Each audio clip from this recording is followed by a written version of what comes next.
Hello there.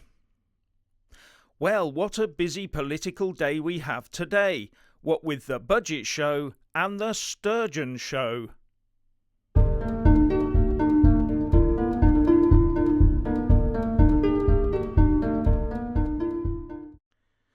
Firstly, please subscribe and like this video to give my channel a boost. And I'm always uploading new content, so please do check back every day. And a big thanks to my Patreon and PayPal supporters. Now, unless you spend your time with your head buried in computer games and Netflix, you'll know that it's wall-to-wall politics today. And not only is it the Rishi Sunak Budget Day, it's also showdown day for the First Minister of Scotland, Nicola Sturgeon. And then throw in a dose of Prime Minister's questions at midday, and there's enough column inches to keep Fleet Street afloat for the rest of the month, and sink a fleet of battleships. Anyway, as far as I can see, if you read all the economics and tax pundits out there, you'll probably get a feel for what Rishi Sunak's financial statement and budget report won't look like. But we'll see. This is a big call for the future of the country. Who do you tax and who do you give the money to? And do we tax our way out of the pandemic black hole or grow our way out of it? Taxing means stifling and growing means much more borrowing. And the consensus at the moment seems to be that we'll be tending towards growth right now, but it can't last forever, so the taxing will soon follow. And when I say tending towards growth to start with, sure, there'll be big spending announcements and some tax rate adjustments, but this is a budget, and in every budget there are winners and there are losers. It will be interesting to see who the Tories target for the losses. The budget report starts after Boris Johnson gets quizzed in PMQs, and the debate on the budget goes on until 7 p.m.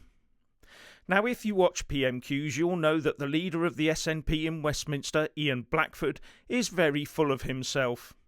I wonder if the Salmond saga has knocked any of the wind out of him. But while all that's occurring, the First Minister of Scotland and leader of the Scottish National Party, Nicola Sturgeon, will be giving evidence to the Salmond inquiry.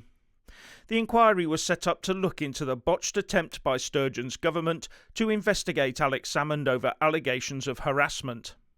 Salmond has claimed that there was a conspiracy to discredit him to the point of having him imprisoned. Salmond also claims that Nicola Sturgeon broke the ministerial code, so should resign. And one of these was over the legal advice she received when defending against a judicial review brought by Salmond against the government.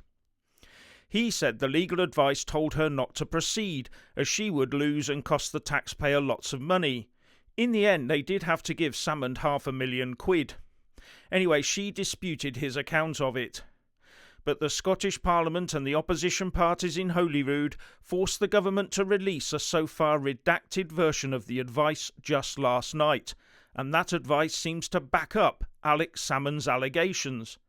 On top of that, witnesses have also given evidence that seems to pull the rug from under Nicola Sturgeon's case.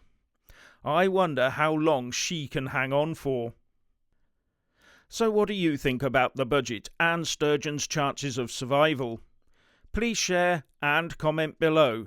And if you want to hear more from me, please don't forget to subscribe and also press that little bell, or you won't get any notifications. And if you want to see more of me, buy a mug with my mug on it by following the link in the descriptions box below, and support me on Patreon or PayPal. And thank you for listening.